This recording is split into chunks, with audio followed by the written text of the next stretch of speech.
অনুষ্ঠানত উপবিষ্ট আমাৰ বিশিষ্ট প্ৰমুখ্য কৰি যিসকল হাজিৰ ব্যক্তি সকলোকে মই মোৰ ফালৰ পৰা নমস্কাৰ জনাইছোঁ। আমাৰ মৃত্যুৰ অপূৰ্ব আৰু এই মহাবিদ্যালয়ৰ যিসকল আমাৰ ষ্টুডেণ্ট ইউনিয়নৰ বন্ধুসকল সকলোৱে খুব ধুনীয়াকৈ অনুষ্ঠানটো আয়োজন কৰিছে। মোৰ খুব ভাল লাগিছে। সেইদিনাখনৰ পৰাই যোগাযোগ হৈ আছিলে আৰু মোৰ খুব ভাল লাগি আছে আপোনালোকক এনেকৈ মুখামুখিকৈ আজি অনুষ্ঠান এটা কৰিবলৈ পাইছোঁ। মোৰ নিজৰো অলপ গাটো বেয়া, মাজে মাজে কাহি আছোঁ অলপ, তথাপি আপোনালোকৰ মৰম পাই যোৱাকালি গুৱাহাটীৰ পৰা মই আহিলোঁ।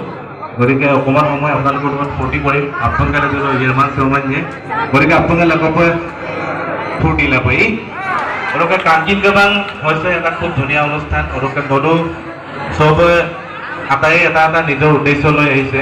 কোনোবাই ডক্টৰ হ'বলৈ আহিছে, কোনোবাই ইঞ্জিনিয়াৰ হ'বলৈ আহিছে, কোনোবাই মাষ্টৰ হ'ব আহিছে, কোনোবাই শিল্পী হ'বলৈ আহিছে। গতিকে পঢ়া শুনাটো চবতকৈ আগত, নদু পঢ়া শুনাটো চবেই সকলোৱে গুৰুত্ব দিব লাগে। পঢ়া শুনাটোৰ লগে লগে এনেকৈ অনুষ্ঠানবিলাকো কৰিব লাগে। গতিকে আজি খুব ভাল লাগিছে আপোনালোকৰ জাতি বৰ্ণ নিৰ্বিশেষে সকলোৱে মিলিজুলি এনেকৈ একেলগে যে এটা ইমান ধুনীয়া অনুষ্ঠান কৰিছে। নিজৰ বাবে এটা হাত চাপৰি হ'ব লাগে। ঠিক আছে, মোৰ নিজৰটো অকণমান